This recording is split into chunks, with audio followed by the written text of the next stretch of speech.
I'm very pleased to start this Iran conference a few months after Trump's decision to leave the agreement in the first stage of sanctions. Now we're about to start the second stand. We're going to have several panels. Each is going to be very interesting. I don't remember exactly the order. We'll start with the general Iranian political theater. We've been seeing a lot of demonstrations in Iran, and the main questions our panelists are going to be dealing with is going to be, are we approaching the end of the Ayatollah's regime in Iran? And if so, what will it be replaced by? We'll then speak about the northern theater. Iran is determined to remain in Syria, and Israel is determined not to allow Iran to stay in Syria. And the question is whether this is going to lead to an inevitable military conflict. Then we're going to refer about the possible scenarios for next year. Is Iran going to try to restart a negotiation? Is it going to restart its nuclear activities as before? And what will Israel do in this scenario? Our last panel today is going to consist of 4 participants, people who are key decision makers in Israel these days, and they are going to try to give us a clear view of what should Israel do facing everything we will have heard of during this day. I wish all of us a very fruitful and interesting day. Thank you.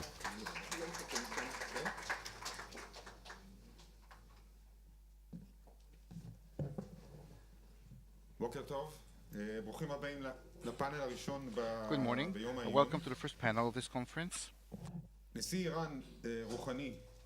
Rouhani, the Iranian president, stressed in his talk last week before the Iranian parliament that it was the demonstrations in Iran that drove Donald Trump to go away from the Iranian agreement. It has also been claimed that the distress is not only due to the sanctions, but also because of bad management of the Iranian economy. On the other hand, Donald Trump also mentioned a few days ago that it was his policy that started to bear fruit, or quoting him, when I came into office, the question was when they would take over the Middle East, but now the question is whether they will survive. And that's a big difference in 18 months. This is what maintained Donald Trump just a few days ago. Of course, it is quite clear that the Iranian regime is facing a lot of challenges, internal, social, economic, and so forth. And because of the sanctions that are being applied by the US, which are going to have a direct impact on the Iranians' everyday life.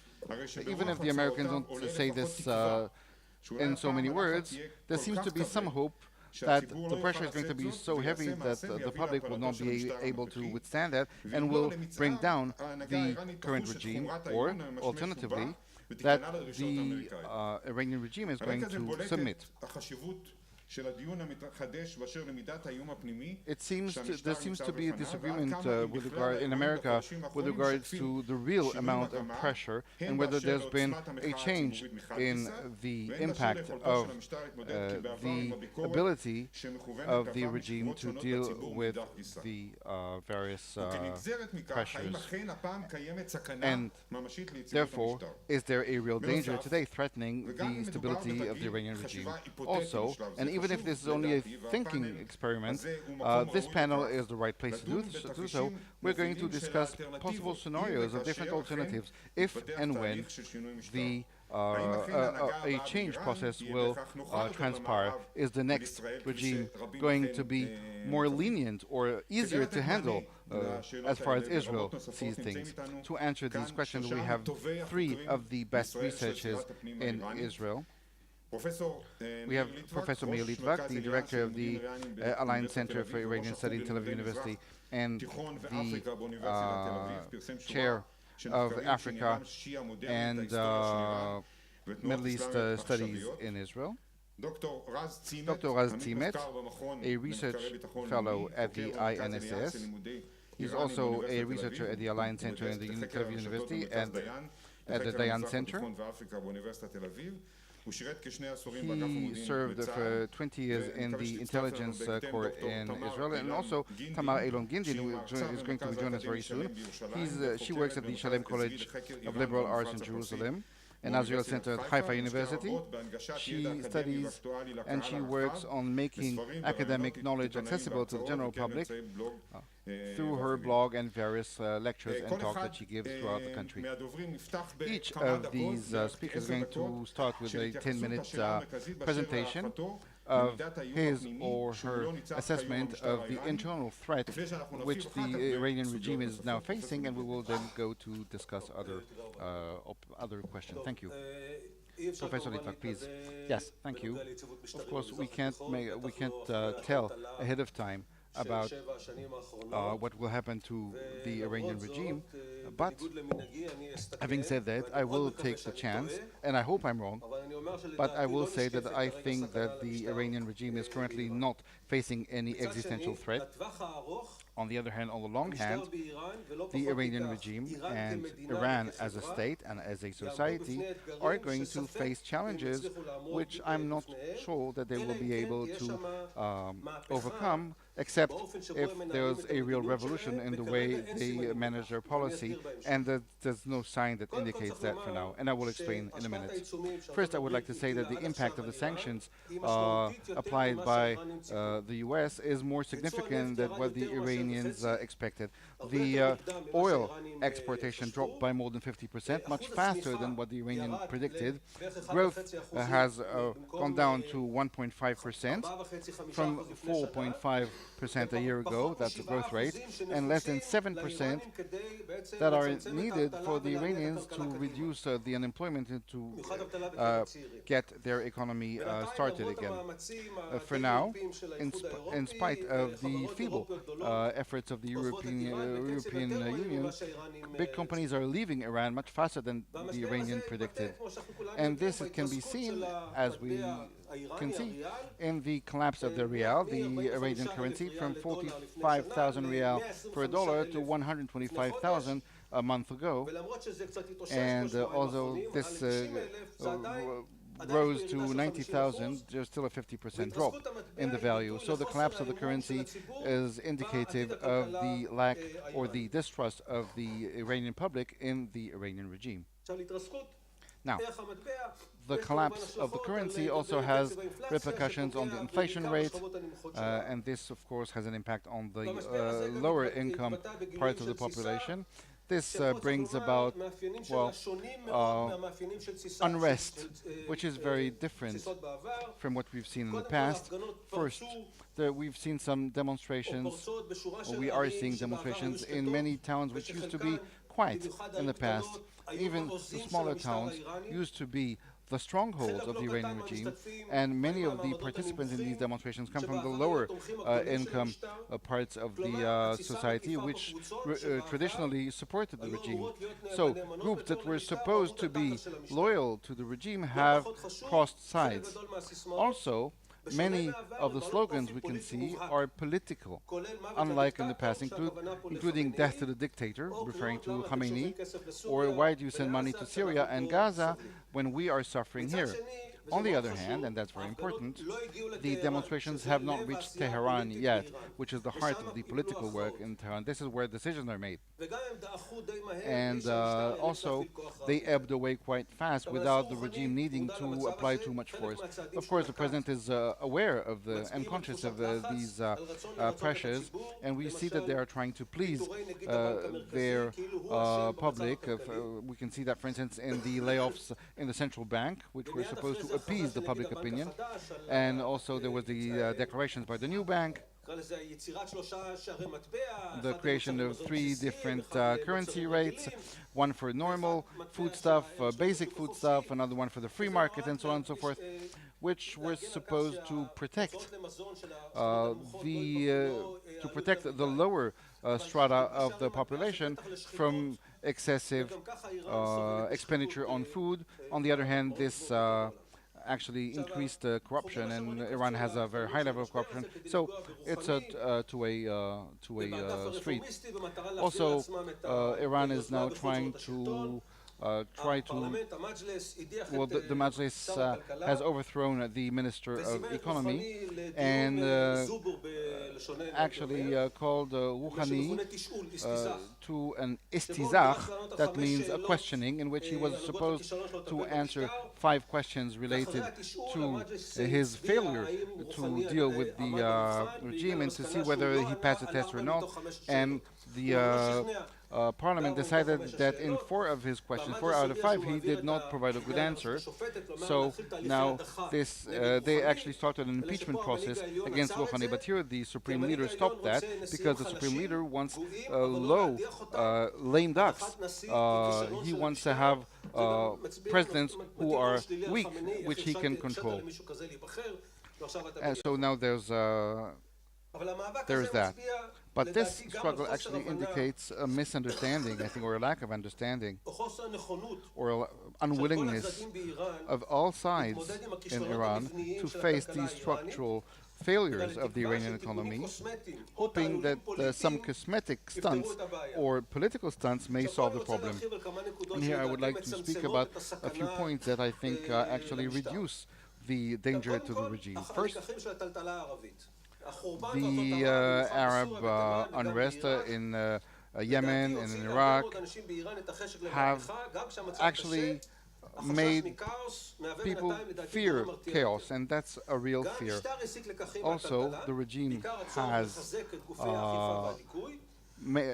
learned lessons from the Arab Spring and its failure, and we heard that a few weeks ago. They said that so far, the regime has only used but a fraction of its repressive abilities against the demonstrations.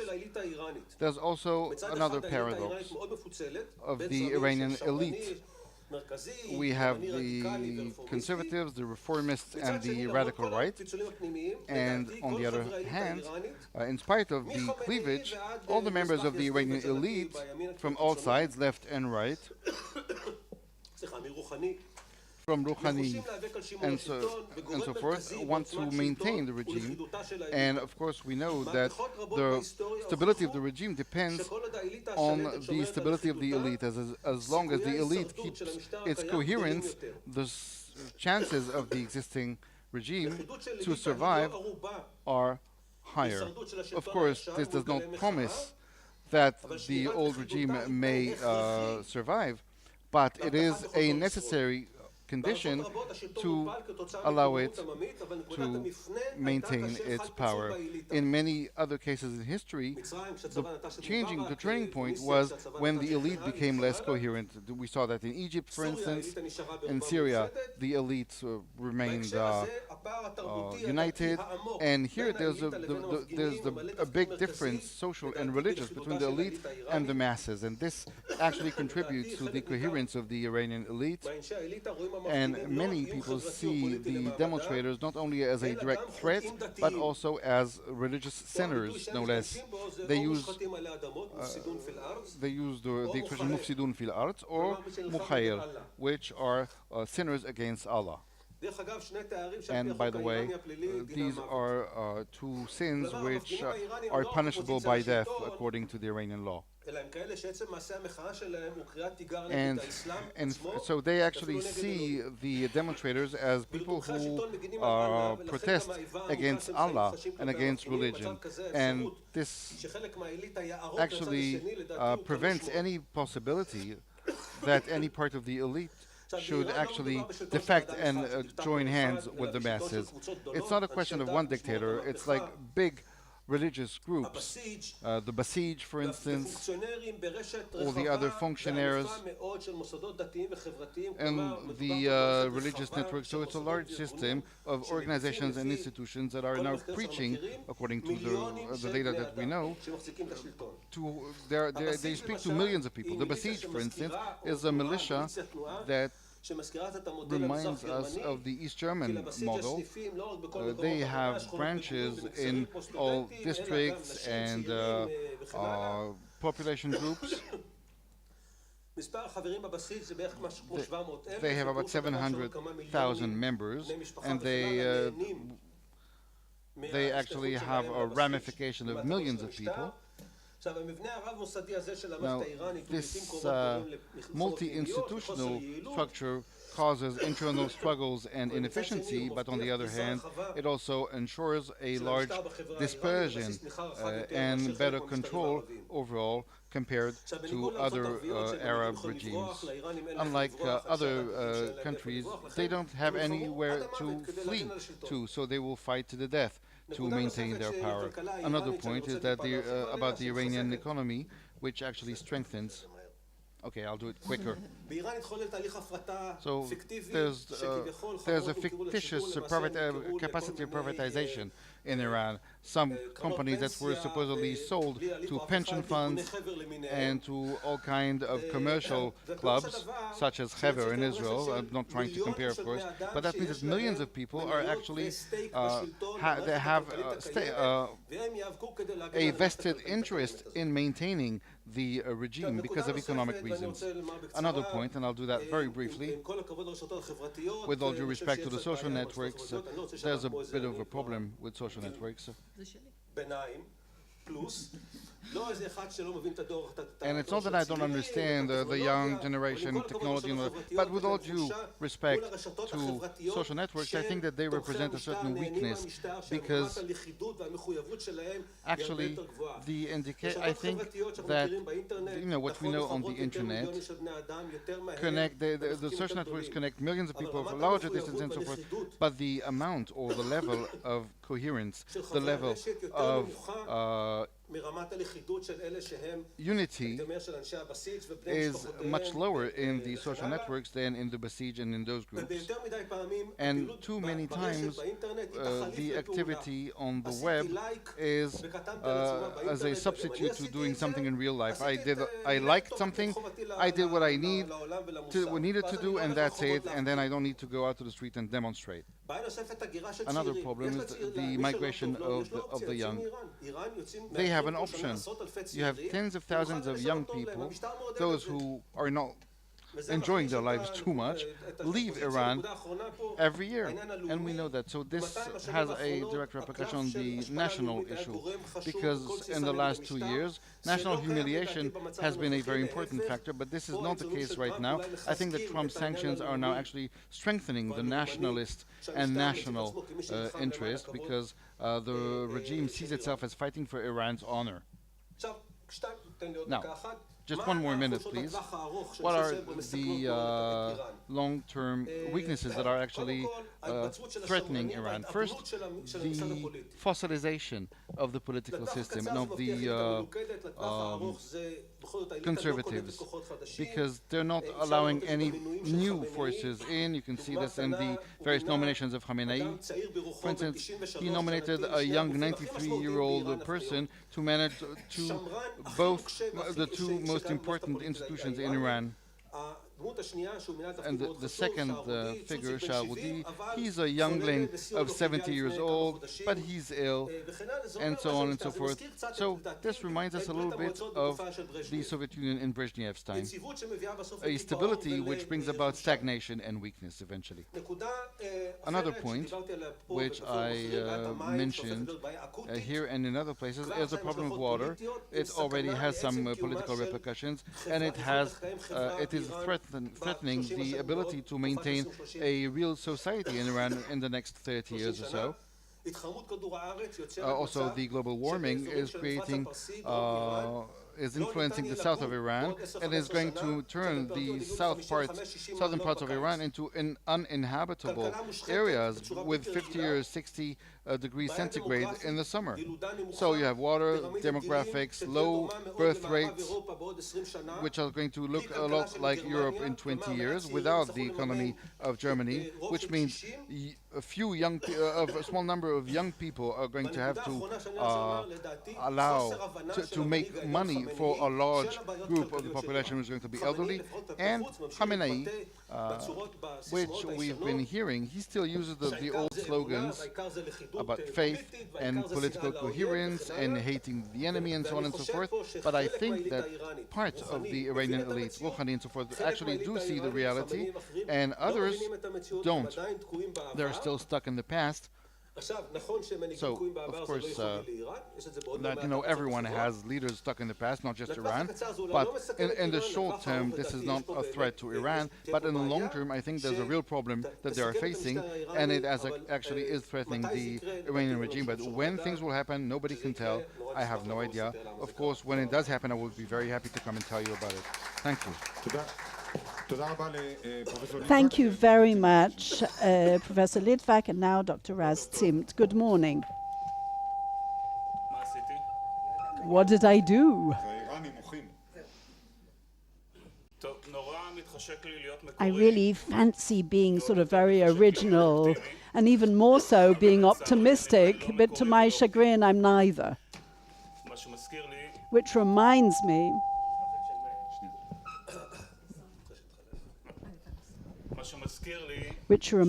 me that when I joined the INSS 18 months ago, at one of our first foray, it was the Iranian one, I went over a survey about the various deep processes undergoing the sort of the Iranian people and the gap between the regime and the people.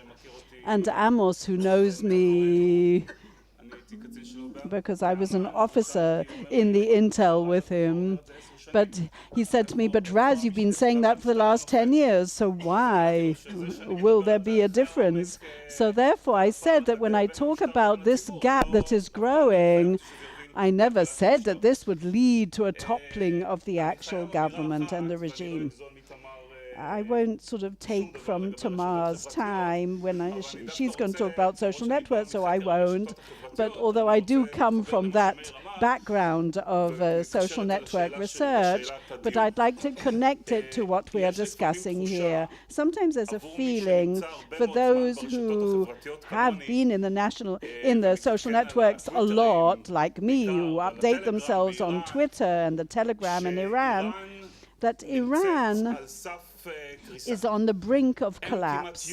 There isn't a day that passes, and especially for those who sort of look at the tweeters on Twitter, 2 or 3, who, by the way, are paid not modestly by officials there, that actually the soil is burning.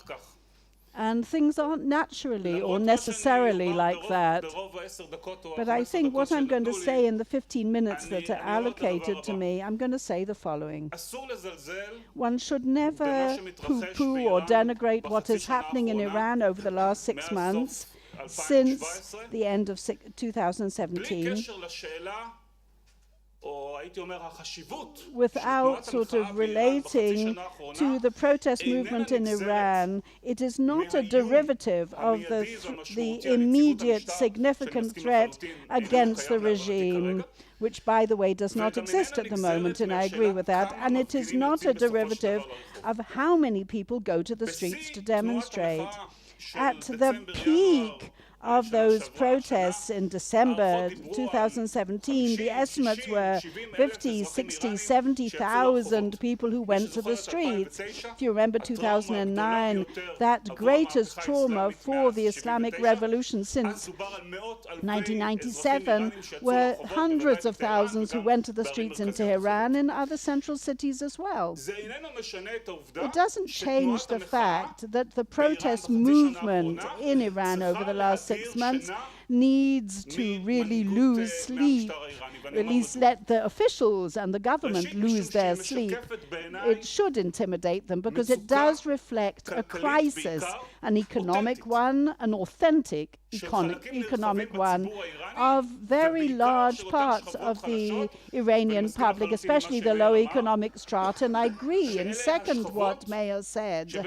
These are the strata that in the past were considered the basis, the absolute baseline of the Iranian public. These are not the sort of leftists that went to the streets in 2009, but rather the lowest socioeconomic strata, the workers who used to support the regime, the stalwart supporters, and they are now going to the streets, and that should be a warning light to the Iranian regime, who might now be losing their support of people who supported them in the past.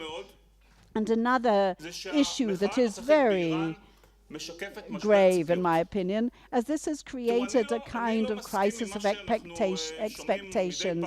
I don't actually agree with what we hear in the media, that its situation at the moment is even graver than it was in 2003, 2004, at the peak of the imposition of sanctions. I think 2012, 2013, sorry. The inflation has gone down, there has been economic growth, and I'm not talking about the most recent sanctions, but until the renewal of them, the macroeconomy was actually better than it was in 2012, 2013. What has changed is that the expectations of the citizens have actually grown and expanded. As someone explained it, it's like jumping out of a window from the first floor in comparison to jumping out of the fifth floor. So since Rouhani was elected in 2013, and since the GCPOA, they thought that, yes, the economic situation would improve, but it didn't happen. Not only did it not happen because of the sanctions, so maybe I'll say something that may seem sort of off somewhat.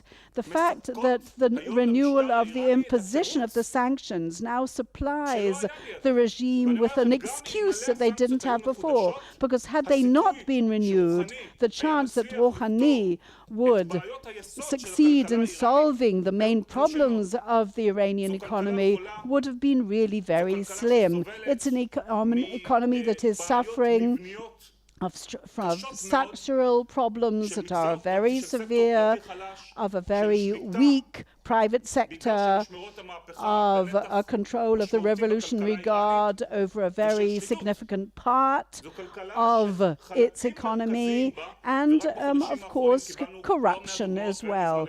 And there's so many examples. It's like a mafia at the moment, everything that's going on there. So without the renewal of the imposition of the sanctions, we're talking about an economic crisis that is really very difficult to solve. And if they hoped that with the various JCPOA agreement things would be solved, they now find themselves in dire straits. And the third issue is that the present protest reflects that chronic illness that the Iranian regime has been suffering from for many years, of a gap, of a kind of alienation growing between the younger generations and the regime. Don't forget that so many of them are under the age of 40. Yes, they may be sort of aging, but it's a very young population. So between them and the various Revolutionary Guard sort of institutions and the religious officials, there's a gap, an abyss being created. Don't forget that there was an enormous bill poster actually hung in Tehran with a picture of one of the mosques, and it says that a mosque is a jewel of the town. And the question was asked in the media, why are they hanging up these bill posters where they want to encourage Iranian citizens to come on Fridays to the mosque to pray? Why is it happening? People wanted to know that. So the Iranians answered in their editorial columns. And the answer was that Iran, although for over 40 years it has already undergone the actual revolution 40 years ago, the participation in those prayers, unfortunately, is very minimal. And so they wrote that really upsets them, it disturbs them. So Ezri Iran, a pragmatic site, it said that is a result of 40 years of Islamic Republic, wherein the religious officials that in the past were perceived as authentic representatives of the public are now seen as politicians. So the moment they are seen as politicians, then the public doesn't want to be seen with them. So if up to 79 the Iranians saw their religious officials as their representatives against the regime, they now see them as representatives of the regime itself. So if it was like a government like in Finland, but if it is a corrupted one and an oppressive one, then of course they see them as part of the problem and not the problem itself, as a solution to the problem, in other words. I agree full-heartedly that if the question comes to mind is whether the regime is about to collapse, then I think no, it is not. There's a great gap before that happens. So I think that the demonstration waves of protest in Iran, one can define them or perhaps mark out certain sort of main central weak points of them. They are sectorial and they are opportunist. They sort of pop up ad hoc. In other words, from one point of view, we cannot as yet see how they will become sort of something greater than just local and be deployed throughout all the main towns. Will they just remain local or will they become sort of global in Iran? After all, such a protest movement should not be isolated in one spot and shouldn't just be represented by a strike of the lorry drivers, of course. Then other than that strike that took place, these are demonstrations that are extremely local and sort of concentrated in one spot. So we have witnessed a couple of days of protest in the bazaar in Tehran, or the agriculturists in Isfahan, or administrative team in another town. But just like they pop up, they sort of fade away. And the third issue is that they are sectorial. In other words, we see various publics with various agendas that usually are disconnected. Yes, they have the normal slogans. Yes, this is something new, against the dictator and against the money for Gaza and for Syria. By the way, I wouldn't be too enthusiastic about it. I remember in the 90s that there were demonstrations of teachers in Iran with slogans, "Give money to Iranians." It wasn't Hamas at the time, but it was Hezbollah or someone else, instead of giving it to them. The same with us, instead of, in the end people do vote for Bibi, but there are demonstrations about not giving money to the settlements, but rather giving them to the people and the poorer neighborhoods in Israel. Very similar. In other words, this intelligent middle class hasn't joined forces. And I know that, yes, I will expand later on that. I think that the urban middle class is the key to turning this demonstration movement into something greater, because it is the spine of any social change that could possibly take place in Iran. But they're not joining forces, they're not going to the streets, because they've actually made a bit of money thanks to Rouhani's neoliberal sort of ideology, and unfortunately the others are in dire straits, but they seem to have been doing well. So the regime at the moment in Iran is not a pro-Western regime.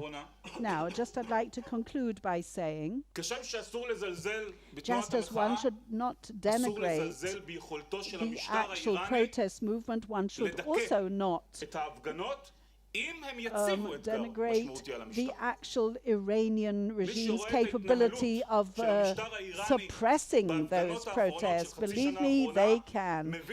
They can see, yes, that they've learned their lesson from 2009, and they are waiting. we have not seen use of besiege, not in the Revolutionary Guard, of actually curbing those demonstrations and stopping them with sort of aggressive means. And that is a derivative of the fact that they invested in the last 10 years in actual budgets for the strengthening of the police force. So you can actually stop these protests. They're not even uprising, they're just protests and demonstrations without actually having to use real excessive force.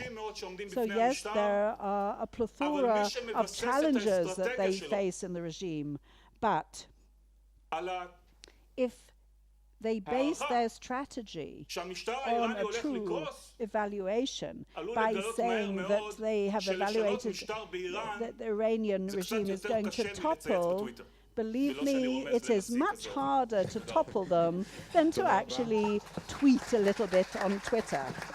And I'm not comparing that to other governments. Dr. Gindin.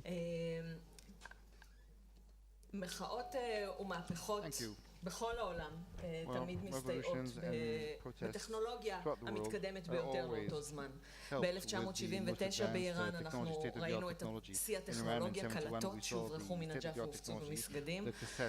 גם במהפכה ברומניה בשנות ה-80, מהפכה בשידור חי בטלוויזיה, בפיליפינים ב-2001 עם ה-SMSים, ומאז פרוץ פייסבוק והאינטרנט והרשתות החברתיות לחיינו, מהפכות ומחאות מאורגנות הרבה גם באינטרנט, שם זה אפילו יותר קל מבחינה אחת, כי אפשר גם לקבל פידבק, כמה אנשים הולכים להשתתף, אפשר להפיץ ליותר אנשים, יותר אנשים משתפים ומשתתפים. מצד שני, גם בין השאר, כפי שפרופסור ליטבק אמר, עשיתי לייק, אני לא צריכה להגיע להפגנה. וזה לא רק באסדת הגז בישראל, וזה לא רק בהפגנות כאלה ואחרות בארץ, זה קורה גם הרבה באיראן. In Israel, but this is also true in Iran. So the penetration of social networks in Iran is estimated at tens of millions. I'm not very good at figures, but I will say something about this data because it's very hard to know how high is really the penetration rate. We see lots of tweets, we see lots of cases of Facebook or Telegram organization. We know that Telegram is the easiest platform to organize demonstrations, because whenever something happens, they close down Telegram. When the dollar is rising, then they close down, they shut down Telegram. When Israel bombs in Syria, they shut down Telegram. So we know that Telegram is what they see as the thing that is most easily usable for organizing demonstrations. On the web, we saw hashtags last week, for instance, when they said that Iran chose to go that way. There was a hashtag, I didn't choose, or we did not choose, because we did not choose to walk that way or walk that path. This is also related to the fact that the mosques are actually empty, as was mentioned a little bit earlier, and we're going to talk about that later on. I don't want to cannibalize on my own time. We've also seen the Basij fires. Dr. Zimmt spoke of the Basij that is not so much used to repress demonstrations, because the Basij has realized that they have been instrumentalized, they have been used, and we've seen this on a YouTube campaign. They could see people burning their Basij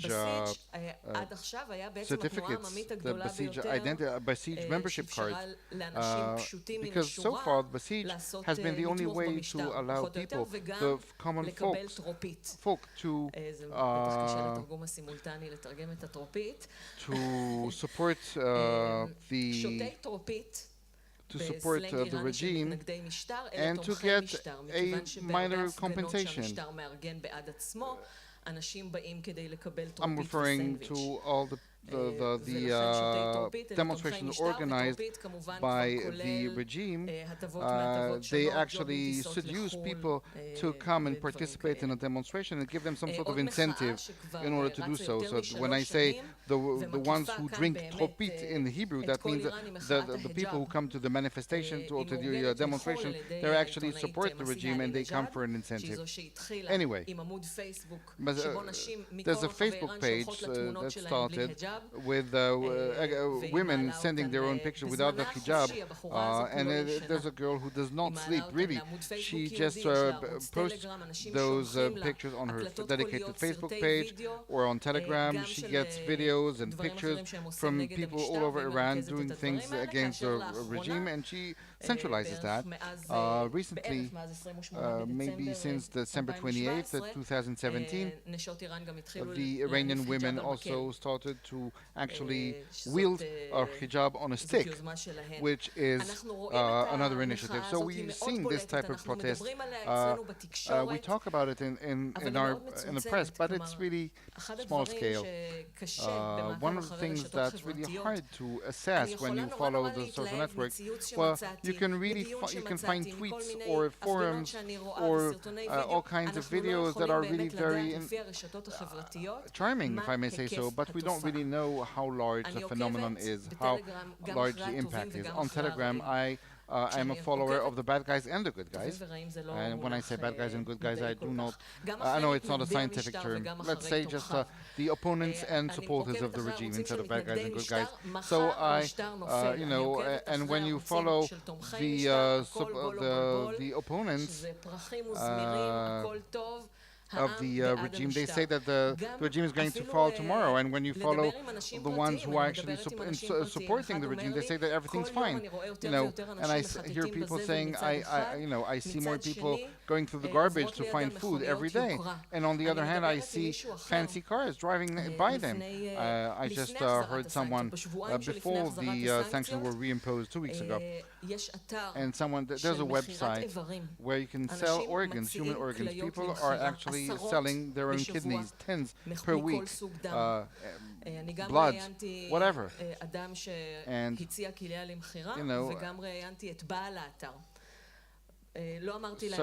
I spoke to the person who actually tried to sell his own kidney, and I also interviewed the person who manages the website where this is done. And what I heard from both was that the protest is real. People are going to the streets because they're against the division of the city, because there's a drought, because they have economic problems and so forth. In every country, it's okay to protest. But then people come from the outside, people that we don't know, women who do not wear like the Hispanis, he said. And the Hispani women do not go to the streets to demonstrate, and they don't wear a manteau and tight jeans, and we see those women now riding motorbikes and people coming and trying to feed the protest from the outside. When there were the demonstrations in Kazalun against the division of the city, they really wanted to divide the city and move one district to another area which didn't have the infrastructure and so forth. There was a real protest, civic protest. And I spoke to one of the representatives of the city, Kazalun, who represents the regime. Maybe it was in the Majlis or in the municipality, and she said it started because of real reasons, but then people, instigators from the outside, came from the outside with masks, with foreign accents, and they turned everything into something political. So we know that part of these protests, for instance, a protest that was during the month of Ramadan, when the Iranians discovered that the AIDS Committee, where they actually give charity, actually sends the money to Palestine and uses the money that is given by for charity by the Iranians. They buy the iftar meals for the Palestinians. So there was a campaign of breaking those charity boxes when they actually put the money, and they explained why they do that. They explained because actually the money is being sent to the Palestinians, and I think that I don't have to understand how deep and long term is the hatred between Arabs and Iranians. So they're giving our money to the Arabs, and this is why we're going to give our charity now to people that we know on the street, but not to anybody else. else. And there was an interview with one of the senior members of the assistance or the help committee, and he said that this was actually organized, the protest was organized by users who were actually located in Australia. So for us researchers, it's really very hard to know what is really going on the ground based on what we see on the social networks, because each side claims that the other side has their own keyboard mercenaries, and I think that all sides are right in saying so. And you know, it's true on the one hand that the regime in bad faith posts all kinds of pictures of pictures of demonstrations against Israel, and then we can see sometimes in those pictures that we can see Rafsanjani, who's already dead, or one person said, "Oh, I saw my uncle there. He actually died 4 years ago, but it's nice to see him again." And the opponents of the regime can use the same video and say, the same video and claim one time that it's from one city and then from another. So one instruction that the protesters received recently was that, when you shoot or when you take a picture or a video of a demonstration, use your own voice to say where it is being held and when, so that people can't use it for other uses. Another drawback of the technology is that you can't really follow those who follow. When cassettes are being distributed in the mosques, unbeknownst to the Shah, like it was done, it's not like a Telegram channel which you can just hook onto, connect to, and follow and see that today at 5:30 in a certain place there's going to be a demonstration. Who's going to become, who's there first? Of course, when you do that, the first to arrive on site are the security forces. And the regime is really concerned about that. We can see this also based on what they do, all kinds of emergency meetings and that arrest of tens of spies. And how do you find a spy? If someone has a binationality, then he's a spy or she. And after the agreements, people who were binationals were said to threaten the economic stability of the regime. So that's a way to say that to foreigners, don't mess up with our economy, trying to fight against the corrupted and so on and so forth. Anyway, we can see that the bad guys, well, you have more security forces in the streets since 2011, which was the first wave of protest after 2009. So we can see that when they're trying to organize a demonstration, very often you can see more security forces in the street than demonstrators. When the dollar rises, dollar and gold rose and the real dropped. Just a week before the sanctions were imposed, there were no demonstrations in Tehran, where the what is referred to as the currency district, where all the change, the money changers were. Well, there were so many security forces in the street that they tried to prevent any type of protest. So it was a prophylactic presence on the street. And so the fact that the regime can use the social networks to prevent and to follow, that's another drawback. And for instance, I've seen something, I recently saw that they published about a demonstration that was about to take place without mentioning the name where it was going to take place, but just saying, at 4:30 everybody's going to leave their homes and start demonstrate, assuming that everybody knew where it was, so that the security forces would not come and prevent the demonstration. Also, another indication of the concern of the regime is that they now created a cyber unit in the police, and they're not dealing with pedophilia or hackers, and because the hackers actually belong to the security forces. Now, there was a, we know that their hackers are actually hackers and cyber criminals are actually part of the regime, and they are pretending that they are members of other parts of the regime and even speakers here. So maybe that leaves a little bit of space for optimism, but cyber police does not deal with those problems. Cyber police deals with those who are offending the Islam the imams, bloggers who write bad things about the regime because being offensive to the Islam is something very broad. When there's a model, like there was a girl who posted picture or videos of herself dancing, she was arrested. She had to admit that she did things that were offensive to Islam and that she was very sorry and all that. So this is what the cyber police is dealing with, not the real problems of hacking and so forth. So again, like the previous speakers, I'm really sorry. We can't say, we can't tell. We don't know what is really happening on the ground based on what we get from the social networks. And also, even before the period of the social networks, it was never possible to know. I'd like to remind you that in 1978, Iran in the Shah was considered to be an island of stability in the Middle East. So whenever there are demonstrations and protests, we, the commentators and the researchers, we think that they are going to be repressed just like the previous cases were. And this has always happened, but it's not going to continue forever. One day there's going to be something that succeeds and we're going all to be surprised. And of course, retrospectively, we'll be able to explain everything that led to it and why this happened, but we can't do it ahead of time. Thank you. Thank you. And now we're going to have 2 rounds of questions and answers. And then we'll just for panelists, and then we'll open a session of question and answers for the audience. So I'd like to ask you each a question in your own areas of expertise. First, we know that in Iran you have a clash between more radical and less radical factors.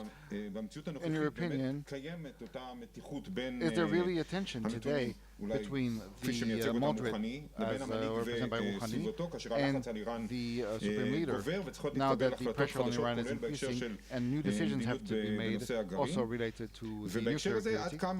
And in this context also, what is the impact of the revolutionary guards? What is their impact on what is happening in Iran today? Can you tell us, please? Well, I think that Rouhani is weakened because his agenda of going for the agreement and has failed because of what Raz said, or because of the structural failures of the Iranian economy, but also because of what happened in the world on the outside today. It's much more difficult for him to actually sell this merchandise, the nuclear agreement, and we can see this in the parliament. 2 ministers have been impeached. He's not in a very good situation.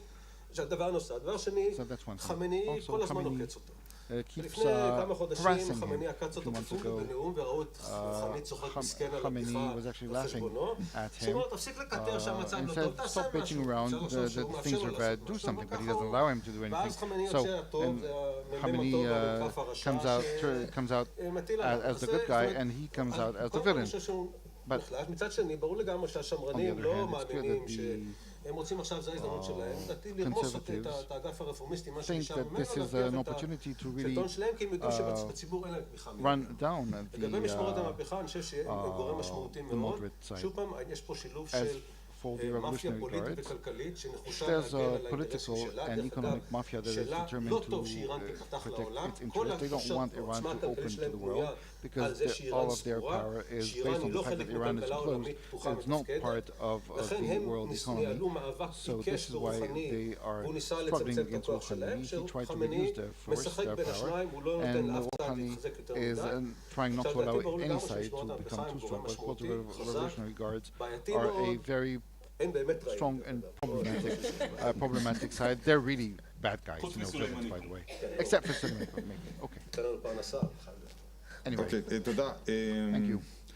רז, אתה כבר התייחסת לזה, אבל עכשיו אמרת שתתייחס לזה לגבי נושא מעמד הביניים, אבל השאלה שלי היא לא רק לגבי מעמד הביניים, שזה אני חושב שמן המוסכמות היא שהוא גורם משפיע בתוך הציבור האיראני, אבל היום כאשר אנחנו רואים שהמחאה מתמקדת בעיקר בפריפריה, עד כמה אנחנו יכולים להעריך היום שמעמד הביניים יאבד מהמשקל המרכזי שלו על ציר הזמן מבחינת האיום, והאיום that the middle class לאותם גורמי פריפריה שבאמת אולי מושפעים אולי יותר היום actually gain more influence and be more impacted by the sanctions than before. אני לא הייתי קובר את מעמד הביניים כל כך, אני לא סתם אומר שזה המפתח בעיניי just bury the middle class just like that. I think that there's a potential of upgrading the protest, but someone asked about the bazaar. When the bazaar protest started in Tehran, what was it, 2 months ago? Of course, there was a lot of commotion, because if you know a bit about the Iranian history, you know that the bazaar was the cradle of many protest movements, including the revolution. And, I then said that I did not think that a merchant in the Tehran bazaar is actually seeking revolution. That's not good for business. Of course, there comes a time when there's nothing to lose. But I do think that the main problem, well, I'll say 2 things. First, the economic influence or the impact of the economic crisis is not very, very clear. Some say that, some believe that if we increase the economic pressure on Iran, then the public will suffer, and once the public is suffering, then they're going to overthrow the regime, and that's a belief, but it's not necessarily proven.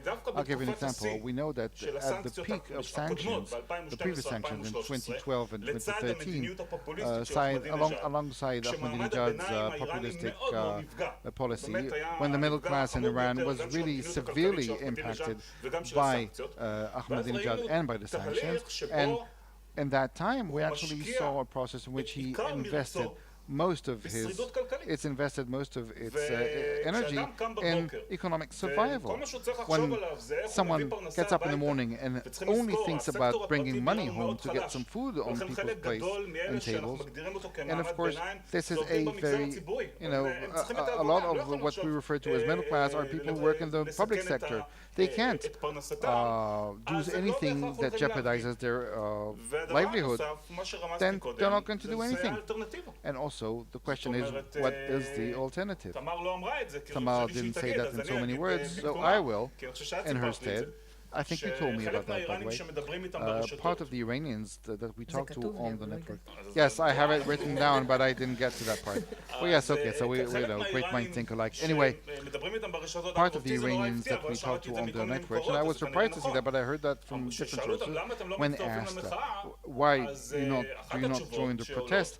And one of the answers was, we do not join the protest because we're afraid that if this regime falls, then the United States will impose the Mujahideen Haq, which is the #1 opposition organization based in Europe and perceived by most of the Iranians, including the opponents of the regime, as traitors and as much worse than the current regime. So that's what they fear.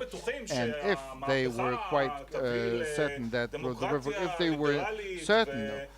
the revolution would bring about some sort of a liberal change, they would do that. And they also saw what happened after the Arab Revolution, and they saw that there's much worse than what they have.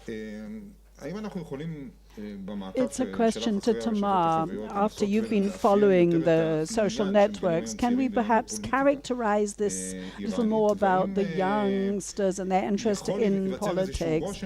Could there be a sort of impression created that there is a trend, that the discourse is being led by the youngsters, and that this discourse could perhaps at some point impact the actual destabilization of the regime? We see a lot of discourse, but we don't see a lot of youngsters who want to become involved in politics because they feel that they're going to be filtered out. There's this very thin sort of filter called the Constitution Guard there.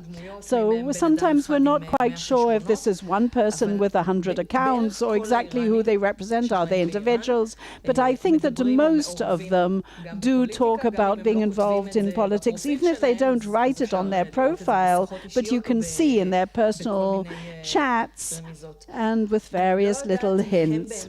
I'm not sure whether they will be the ones who are capable of leading and being the agents of change, but I think those that can lead the change is actually the females, the actual women.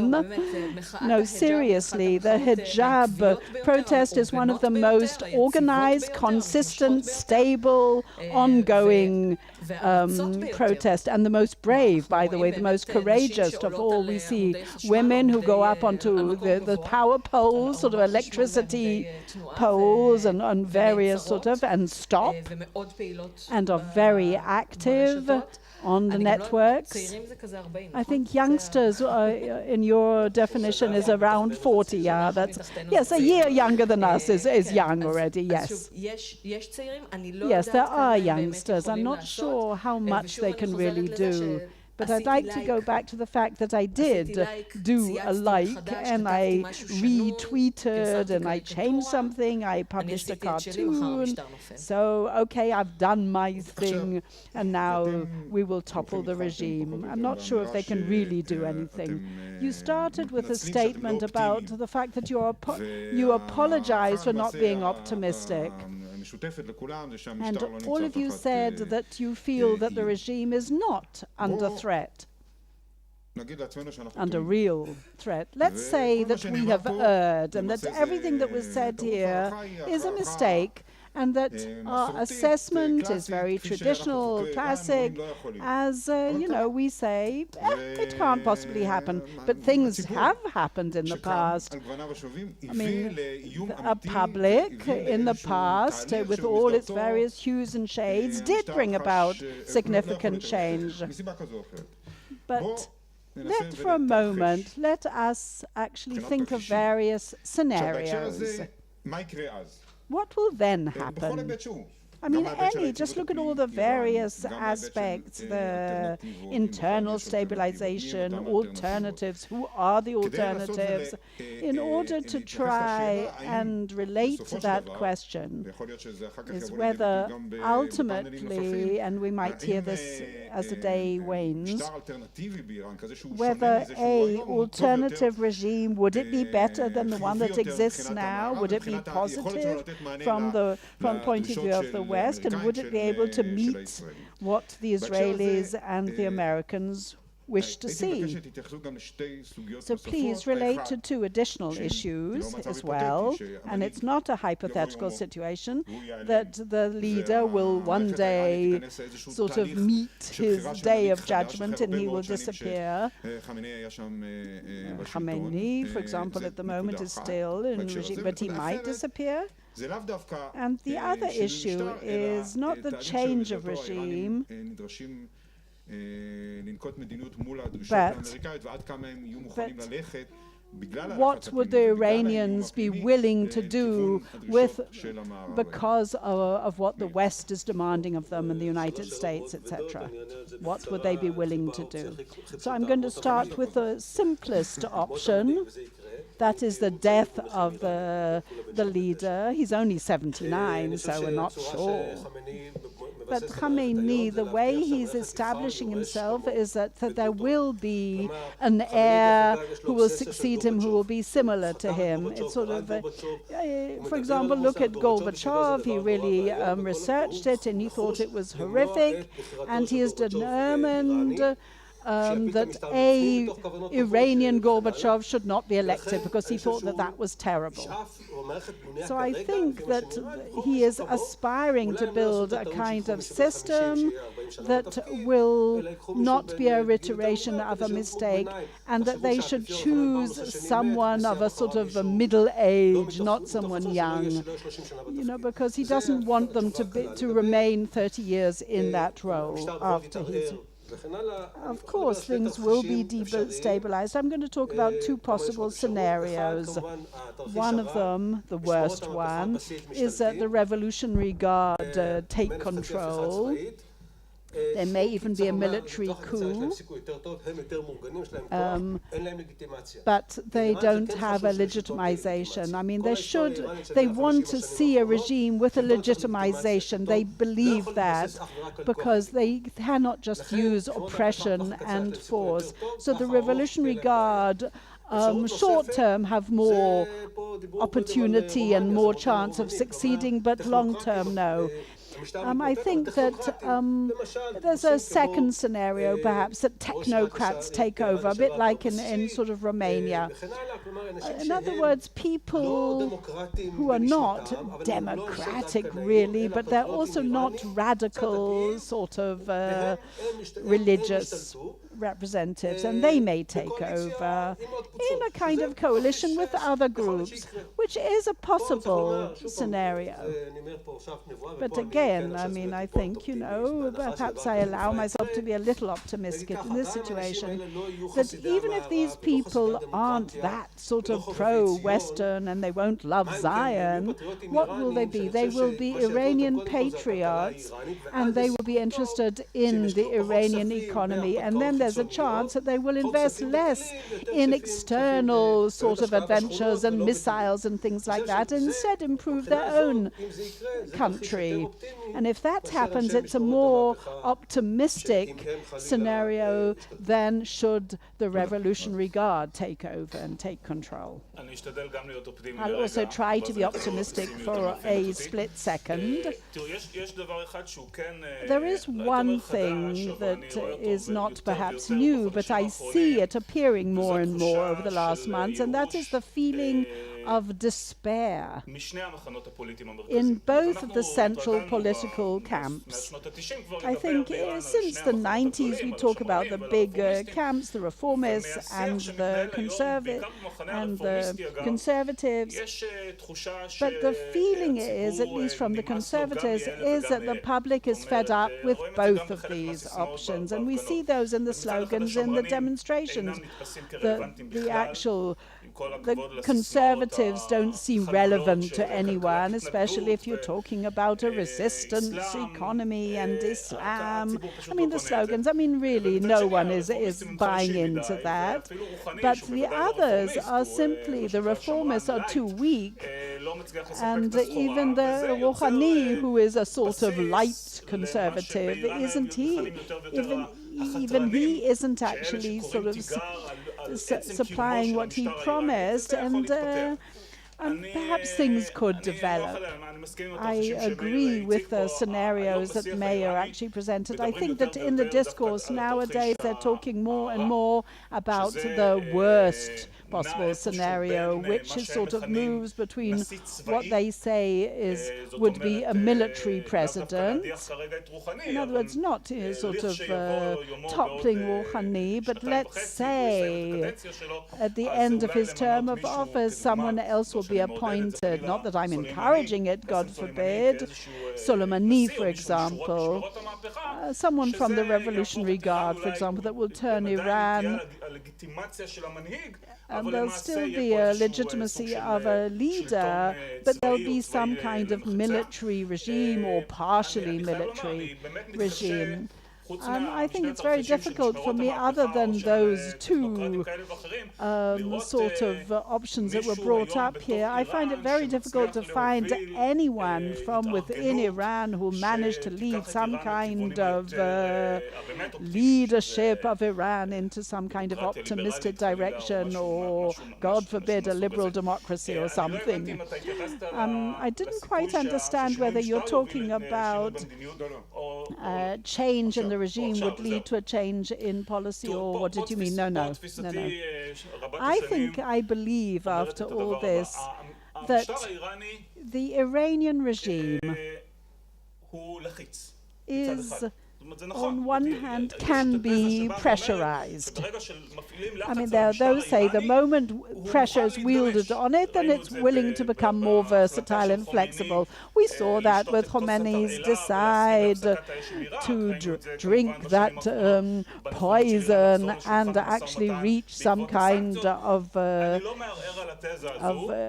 lull with Iraq. But I think that one cannot expect expect the Iranian regime to commit political suicide because of pressure. That I don't agree with, because if anyone expects, because of imposing of sanctions, Iran will be willing to accept the 12 demands that Pompeo made, or even less than that. But I think that even if Netanyahu becomes the actual president of Iran, even then they won't accept those 12 demands. I think that the Iranian regime, there are various things that are red lines for them that they're not willing to cross. The way the regime is seen is that Iran needs to reach a situation of a military nuclear option that, as far as they're concerned, is some kind of sort of insurance policy for them. And I don't see that actually happen, because really there are no missiles that they've built that will really be able to guard them.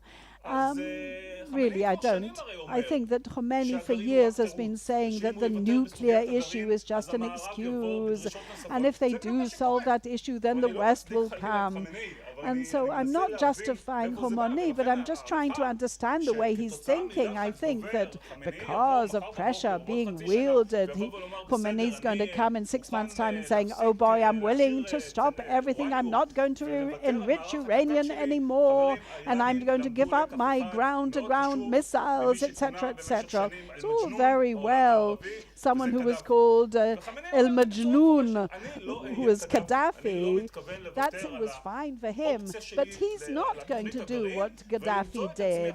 He's not going to find himself waiving his rights to his nuclear possibilities for the sake of something that, as far as he's concerned, is ephemeral and imaginary. So I actually am not negating an idea that in 6 months' time the Iranians might be willing, despite what Khomeini said and reiterated, that they might be willing to find a way of running some kind of negotiations with one clear aim, and that's to drag the time out. But to say that they're actually, I doubt if they'll do anything else. I'm going to try and add something here. I think that the key to change is embedded in what the Iranians call Khomeini's sort of tying himself to the gates of hell. I'm sure if he dies, there'll definitely be a change. I'm not sure if it's for the better or not. I'm going to try a positive scenario. You're allowed to, yes. Maybe wars between the successors, that somehow those who are objecting to the regime might somehow manage to get into and become part of and be chosen and elected. But I think that the fact that, you know, the West has in the past, after all, intervened, and they're very frightened that the West will do it again, and that opposition that they don't want, that has been exiled, might come back in. And they're frightened about what might happen. But if you wanted me to be optimistic, then I will go with those who are objecting to the regime, who I'm following on Twitter. And we're hoping for a secular democracy. In other words, that each person will be able to choose whether they want to be religious or secular. One of the reasons that the Shah was toppled was because he was too secular. There's a kind of Iranian sort of identity, a Western identity, an Islamic identity, and for some reason when the regime wants to be too secular, then the Iranians say no, we're Muslim, and when they want to be too Muslim, then the people say no, we are first and foremost Iranian, and we want to identify with the West. Now, the regime, for example, want to incite the hatred of the West amongst the people, but at the moment the Islam is in the regime, so therefore the people want to be secular. I mean, the Muslim revolution was the worst thing that could have possibly happened. But the best scenario would be a democracy where each person could choose whether they want to be secular or religious. And vis-a-vis the nuclear program and the demands of the West, then first and foremost, the worst part is that if we accept the nuclear wishes, is that they certainly don't want any sort of intervention from the outside. And then suddenly someone might demand of them from the West that the Baha'i people should have equal rights, and they certainly don't want to give them that. We've stopped our nuclear project, but now you want us to also stop our conventional armory, while you, United States, are arming our greatest foe, which is Saudi Arabia. We always think that Israel is very important, but believe me, their main threat in their eyes is Saudi Arabia. But from the point of view of the people themselves, they want to be protected, defended, but they don't mind if there's atomic weapons or not. I mean, over a decade ago, they said, we haven't got anything to eat, so let's eat a yellow cake. In other words, all they want is to have food on their tables and on their plates.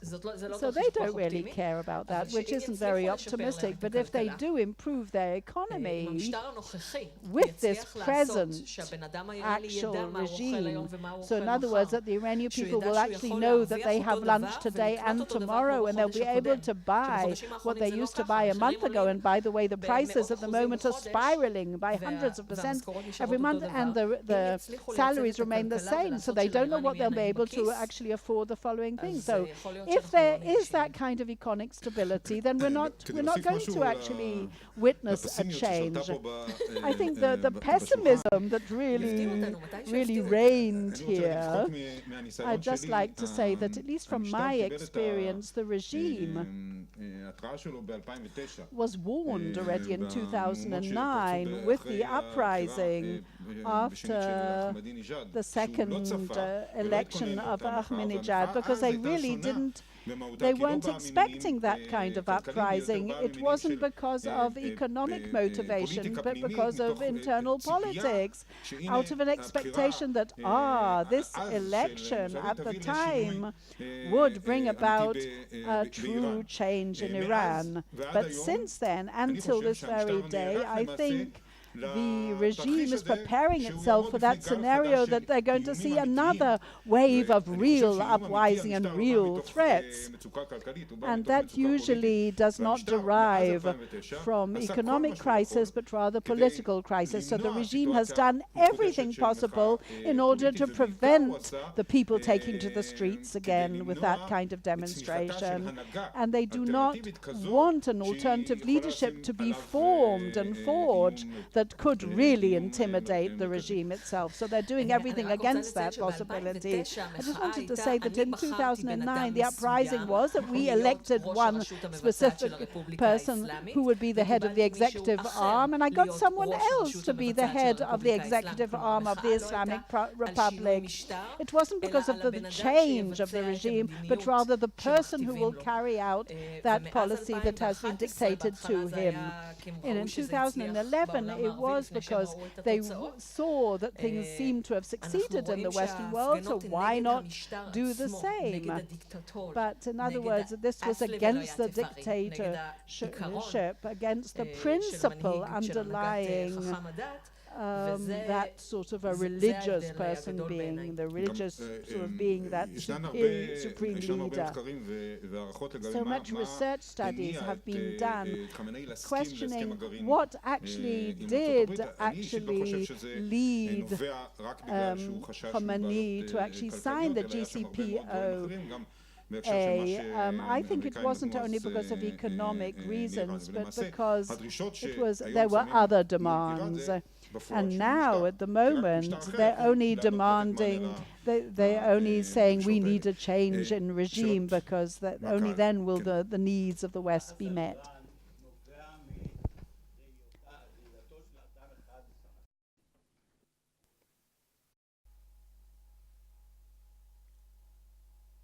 I'm sorry, you couldn't hear the... Please ask the microphone to begin, or repeat the question so that everyone can hear.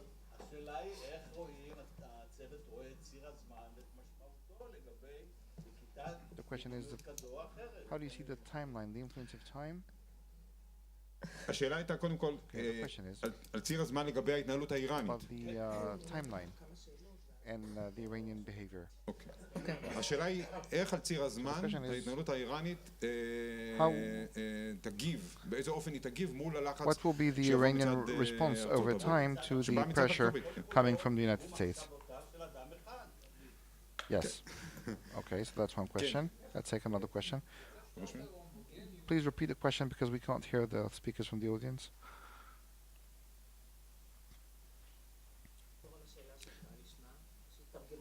איך חוסר ההומוגניות של הציבור האיראני משפיע על... How does the lack of homogeneity of the Iranian public influence decision-making processes? עוד שתיים, אוקיי. Okay, two more questions. רק אתה יכול לקום, אנחנו לא שומעים. Sorry, we can't hear the questions. Ask the panelists to repeat them, otherwise we can't translate.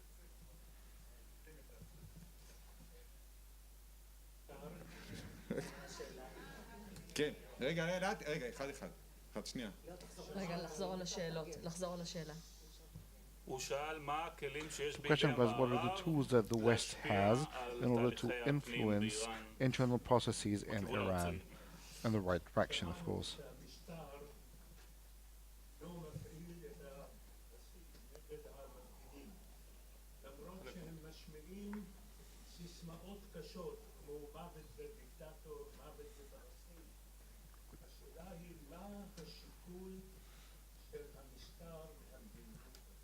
השאלה היא מה השיקול של המשטר שלא להפעיל את הבסיס נגד why does the regime not use the besieged against the opponents who sound the harsh criticism against the regime? רז, Raj, would you like to start? טוב, בקצרה, לגבי ציר הזמן, לא סתם אמרתי שמה שעשוי להיות מצב שבו חמינאי מוכן בכל זאת לנהל משא ומתן כדי למשוך זמן. למשוך זמן התכוונתי בעיקר למה ששאלת. זאת אומרת, מבחינת המשטר האיראני, התרחיש האופטימי זה שבעוד שנתיים יושב מישהו אחר בבית הלבן, לא בטוח שיצליח להחזיר עטרה ליושנה. אבל זה תרחיש, רק שהוא עשוי גם להימשך 6 שנים. ואז האיראנים יהיו בבעיה יותר קשה. כי שנתיים עוד אפשר אולי למשוך זמן. 6 שנים זה כבר יותר בעייתי. תראו, כל פעם שואלים אותנו לגבי חוסר ההומוגניות של האוכלוסייה האיראנית. אני מבין מאיפה השאלה הזו באה, משום שכל מי שמכיר קצת דמוגרפיה איראנית יודע שרק 51% הם פרסים. אבל אני חייב לומר, אני תחושתי האישית, אנחנו קצת מעריכים יתר את הסוגיה האתנית. לא שהיא איננה משמעותית, זאת אומרת, בוודאי, השאלה האתנית בוודאי קיימת באיראן. רק לפני שבוע היו דיווחים על זה שאולי אחת הסיבות שהחליטו להעביר את הפסגה המשולשת ביום שישי הקרוב בין רוחני פוטין וארדואן מטבריז לטהרן היא החשש של המשטר מבדלנים אזריים בטבריז. וזה קיים, אבל בסופו של דבר ההיסטוריה האיראנית מוכיחה שמיעוטים אתניים but history has taught us that the ethnic question really usually manifests when the central regime weakens. So when the Iranian regime becomes weaker, which is not the case right now, this could allow the ethnic question to rise and to become more important. But it's not the situation right now. It's not that the Baluchis and the Turkmenians and the Azeris are monolithic. Khamenei is half Azeri. The Kurds in Iran, when you ask them what are you, and they say first we're Iranians and only secondly we're Kurds. The Arabs are part Shiites, part Sunnites. So I don't think that there's going to be much change because of the ethnic question.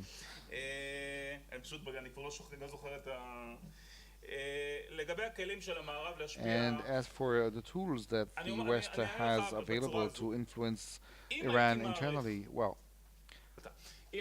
let me put it this way. If I thought that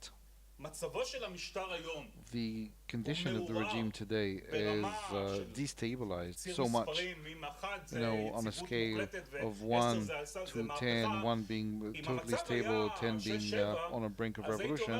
If it were 6 or 7, then I would say maybe by doing this or that, by promoting subversion, by providing weapons to the Baluchis or whatever, it might be possible to encourage those hundreds of thousands on the street to go the extra mile. And I would say maybe the West does have some instrument to do that. But I think that today, I may be wrong, today we're at 2 or 3, not more, in terms of the instability score. So the real ability of the West to influence, except for providing equipment that will allow them to override all kinds of electronic warfare against the social networks and so forth, there's not much that the West can really do. It might become more relevant in the future, but not now. As for the third question, I said the besiege. I didn't say the besiege was not used at all. Sometimes the besiege is used, but the besiege is usually, what is usually used is not the besiege but the police, because the Iranian regime has lessons learned from 1979. They know that violent repression using firearms to repress could bring about an escalation. They don't want that. They don't need that problem right now. They can maintain relative calm as it is by using the third circle of the police and not using the besiege. So if they don't need to use serious violence, they won't do that because this undermines their legitimacy even more. I'm going to start with the diversification of the population. And by the way, it's about the population is about 81 million. And among Persians, you have different tribes and ethnic groups.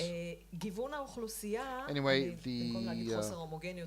I'm not using the word heterogeneity, but diversity. Okay, so as was mentioned here, Khamenei himself is half Azeri. So they're not a real minority as a repressed minority. No, some of the minorities are repressed. For instance, when there's an earthquake in Kermanshah and you're Kurd, then you're quite unlucky because they're not going to, they prefer to send money to Gaza and to Syria than to that wretched part of the world. 2 years ago, I think it was, when there were some bombings in the Majlis and in the Khomeini grave, it was Iranian Kurds. It was last year, last year. So these were Sunnite Iranian Kurds. So the problem was between Sunni and Shia, or Sunnite and Shiite. And a few years ago you had Baluchi rebels who kidnapped in Balochistan Iranian soldiers. So yes, you have minorities, and it's only the Sunnites. Well, the Sunnis are only one of the movements that threatens the regime, like many other factions. But what I hear from people who are opposed to the regime, and they're saying, I don't know if the collapse of the Iranian Republic is going to be the best thing for Iran, because they're afraid that what will happen the morning after is what happened in many places in Europe, that you'll have a split up Iran, Balochistan, Kurdistan, whatever. So you're going to have a disintegration of the map of Iran as it is today. And this is one thing that actually promotes inaction on the part of many people.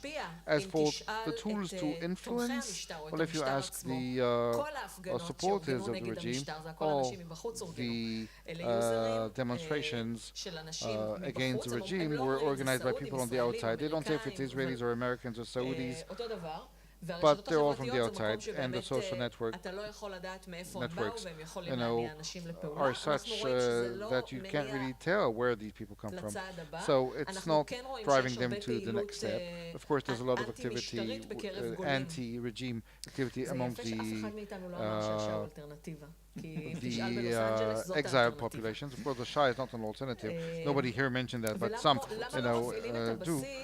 And why don't they use the Basij? Well, in the Basij, there's a loyalty problem because being a Basij it's an incentive. It's like participating for an incentive. Being a member of the Basij means that if you're being arrested on the street at night and you're being asked what are you doing here, you can show your Basij card and they say, okay, dude, you're free to go. So a Basij membership card can give you some perks and benefits. So people join the Basij because of those perks and benefits, but they're not really supporters of the Iranian regime. I spoke about the campaign of burning the Basij cards. Even people who were loyal to the regime actually realized that they were being used. And in 2011, the first Shahid of the demonstrations, every side claimed that they were from their side. The demonstrator said that he was killed as a demonstrator, but he was also a member of the Basij cell in his university. And his family said that he didn't have anything to do with the Basij, but he did have a membership card. So using the Basij is also a problem because they might actually turn sides. Unlike mercenaries, the people who I spoke to in 2009, people who got hit, beaten on the street, they spoke Lebanese Arabic, so they use mercenaries whose main motivation is money. So it's much easier to repress Iranian revolutions with mercenaries than with Basij members. But in 1979 you had, they said that the Israeli parachutists went to repress Iranian revolution. So, but I would like to add two things. First, minorities are too small and they're too marginalized and they're not a real threat to the regime. The Baluchis and the Kurds, it's a headache, but nothing more. The most significant problem is the Azeris, and there's some very interesting studies by Azad Bozadin from Syracuse that show that the Iranian elites are very diversified. You have thousands or tens of thousands of Azeris who are integrated at all levels of regime throughout the state of Iran. So it's not a repressed minority. Yeah, you have jokes against Azeris, pickpockets and all that. It's like Ashkenazi and Sephardi. It's not that they're going to kill each other the next day. So we should not overestimate this, the importance of this point. Also,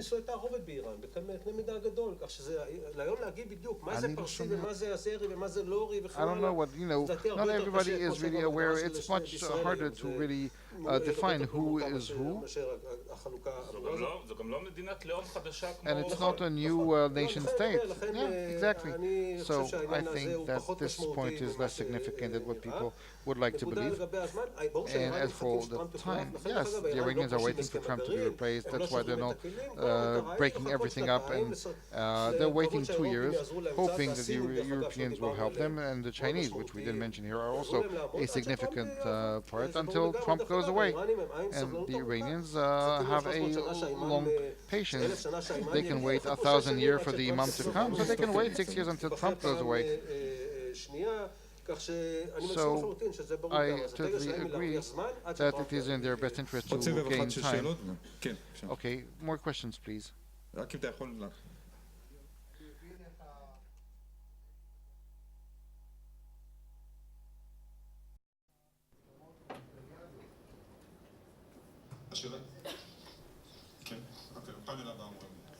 Okay, so next panel, it's about Syria. Okay, so next panel. 2 more questions, please. I'm sorry, we can't hear the speakers. They're going to repeat the questions, hopefully.